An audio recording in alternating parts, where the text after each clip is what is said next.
To studio in Telugu. గత YCP ప్రభుత్వంలో దళితులపై జరిగిన దాడులు, అన్యాయాలను 3 రోజుల పాటు వెలికితీసే కార్యక్రమం చేపట్టిన ఎమ్మెల్యే ఆనందరావు దళితులపై దాడులు చేయించిన ఘనత వైసీపీ ప్రభుత్వానికే దక్కుతుందని అమలాపురం ఎమ్మెల్యే ఐతాబత్తుల ఆనందరావు తీవ్రస్థాయిలో విమర్శించారు. అమలాపురంలోని పార్టీ కార్యాలయంలో నిర్వహించిన మీడియా సమావేశంలో ఆయన మాట్లాడారు. మీడియా మిత్రులందరికీ నమస్కారాలు. ఈరోజు మీ అందరికీ తెలుసు, వైసీపీ ప్రభుత్వంలో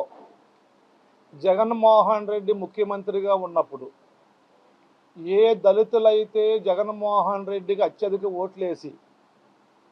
2019లో 151 సీట్లు కారణమయ్యారో ఆ దళిత వర్గాలని సర్వనాశనం చేయటంలో,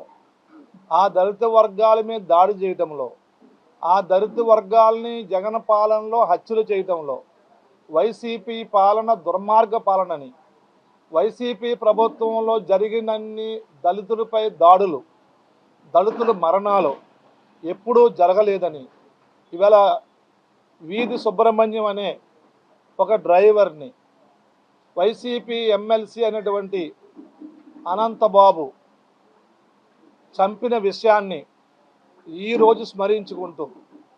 ఈ పత్రికా సమావేశంలో వాళ్ళ దుర్మార్గాలన్నింటినీ తీవ్రంగా ఖండిస్తున్నాము. అలానే కరోనా సమయంలో ఒక మంచి డాక్టర్, ఒక ప్రముఖ డాక్టర్ విశాఖపట్నంలో ఆయన మరి కరోనా మాస్కులు అడిగినందుకు ఆ కరోనా మాస్కులు ప్రభుత్వాన్ని ఇవ్వండి, అది పెట్టుకొని మేము కరోనా వచ్చిన వారిని కాపాడుతామని చెప్పి ఆ డాక్టర్ గారు గవర్నమెంట్ని కోరినందుకు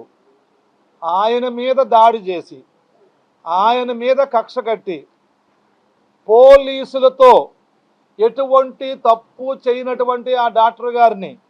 నడి రోడ్డు మీద చేతులు విరిచి వెనక కట్టేసి ఆయన మానసికంగా చచ్చిపోయేలాగా చిత్రహింసలు చేసి వైసీపీ ప్రభుత్వం, జగన్మోహన్ రెడ్డి ప్రభుత్వం ఆ డాక్టర్ సుధాకర్ని పొట్టన పెట్టుకున్న విషయం కూడా ఈ సందర్భం గుర్తు చేసుకుంటున్నాం. అందుకే ఈరోజు జగన్ దిగిపోయాడని ఈవేళ కొత్తగా మళ్ళీ అపోజిషన్ పేరుతో అబద్ధాలని, అసత్యాల్ని ప్రచారం చేస్తూ ఉంటున్న విషయాన్ని చూస్తూ మరొక్కసారి జగన్ యొక్క దుర్మార్గ పాలన గుర్తు చేయడానికి, మరొక్కసారి ప్రజల్లో జగన్ వస్తే ఏ విధంగా ఉంటుందో గుర్తు చేయడానికి ఈరోజు పత్రికా ముఖంగా ఇవాళ దళిత వర్గాలను చైతన్యం చేయడానికి ఇవాళ సమావేశాన్ని ఏర్పాటు చేస్తాం. అందుకే చెప్తున్నాను, జగన్మోహన్ రెడ్డి గారు, మీరు కానీ మీ అనుచరులు కానీ ఈ యొక్క జగన్ అనుచరులు, జగన్ యొక్క ఆనాటి పాలకులు దళితుల్ని హత్యలు చేస్తే అలాంటి సుబ్రహ్మణ్యాన్ని హత్య చేసినటువంటి అనంతబాబుని తూతూ మంత్రంగా సస్పెండ్ చేసి మళ్ళీ అతనితోటే కారుల్లోనూ హెలికాప్టర్లోనూ తిరిగిన విషయాన్ని కూడా ఇవాళ గుర్తు చేస్తున్నాము. అందుకే చెప్తున్నాను, ఈరోజు జగన్మోహన్ రెడ్డి గారు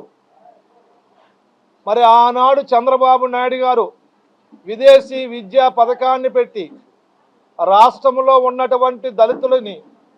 విదేశాలకు పంపించి ఎన్ఆర్ఐలుగా మార్చే కార్యక్రమాన్ని చంద్రబాబు గారు తీసుకుంటే,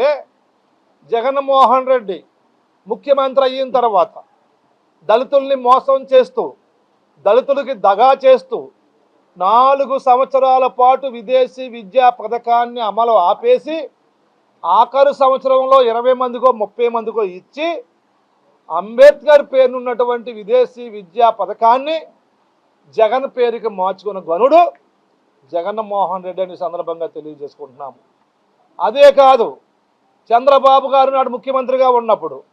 ఎన్నో సంక్షేమ పథకాలు అమలు చేసి, ఎన్నో ప్రొక్రైన్లు ఇచ్చి, కార్లు ఇచ్చి, ఇన్నోవాలు ఇచ్చి, 1,50,000 సబ్సిడీ ఇచ్చి అనేక రకాల మండలానికి 50 చెప్పిన 650 మండలాల్లో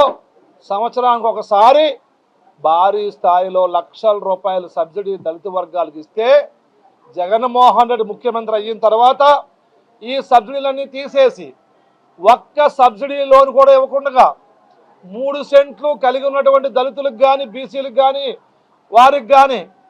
ఒక్క రోడ్డు కూడా ఇవ్వకుండా మరి ఈ సందర్భంగా తీవ్రమైనటువంటి దళిత వర్గాలకి అన్యాయం చేసిన ముఖ్యమంత్రి జగన్మోహన్ రెడ్డి అనే సందర్భంగా తెలియజేసుకుంటూ మరి ఈరోజు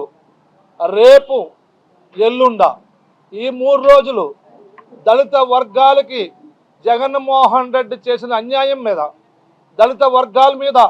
జగన్మోహన్ రెడ్డి పాలనలో చేసిన దాడుల మీద ఈ ప్రజల్లో చైతన్యం కల్పించడానికి